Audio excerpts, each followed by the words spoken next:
A ghost has been following me my whole life. No matter where I go or where I move to, it follows. Things that happen seem to get more frequent as I've got older. I'm a firm believer in the paranormal, but you may wish to debunk what I say. They started when I lived with my mum in Wythenshawe. We've moved a lot since then. In fact, I've perfected the art of packing boxes. I've done it that many times.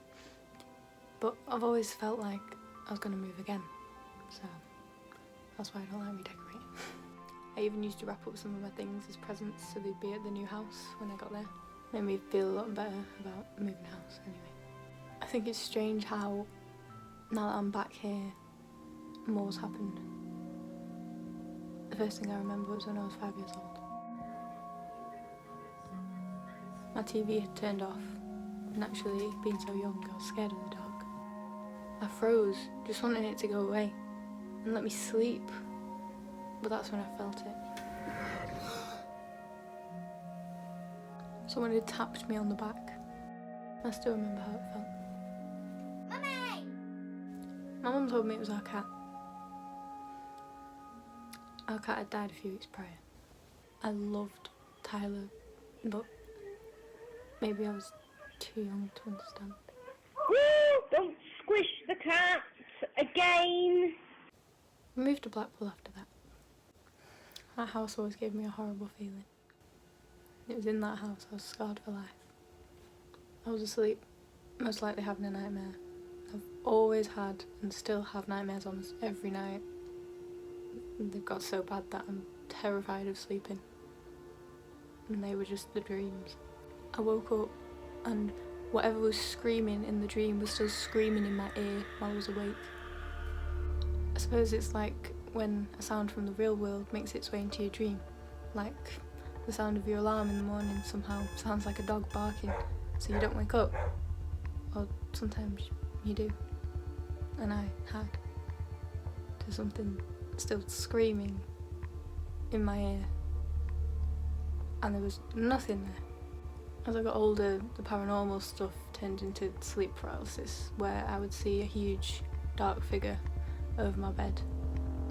And that's when I realised this can't be my cat. And even if it was, it wasn't anymore. I always thought it was my cat because I started to piece things together. Then more things would happen later that felt like things a cat would do.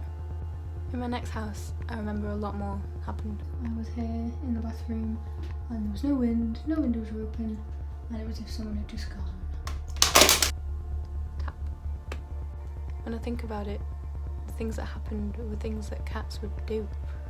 Like knock things off the windowsill, move the blinds, or curl up on your bed. When I moved back to Wythenshawe, which is where I am now, I started to feel something sat on the end of my bed. But it was heavy, not like a cat. Now, I keep most of these things to myself as I have a younger sister and she doesn't need to know about that. But I can tell you whatever this ghost is, it isn't shy. There's been times where I've been on FaceTime and it poked me in the side. Right there.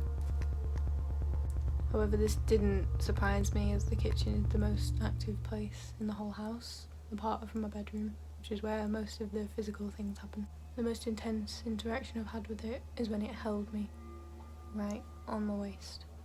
And it was warm. It was a tight grip. I'm usually alone when these things happen to me, but I tend to take a few random videos around the house anyway, so I have captured a few things.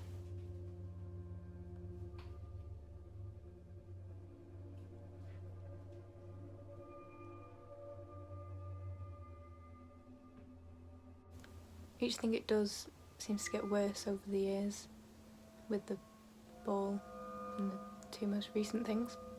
I was making something and I put one of the little pieces I needed on my desk, turned away for a second, gone. I looked everywhere and I went, where is it? It fell from the ceiling and into my hand and I just went, thanks. I wasn't lucky enough to get the most recent thing that happened, but I did get my reaction. I was just leaving my bedroom and I saw the bathroom sign I had made a few weeks earlier just fall off the handle.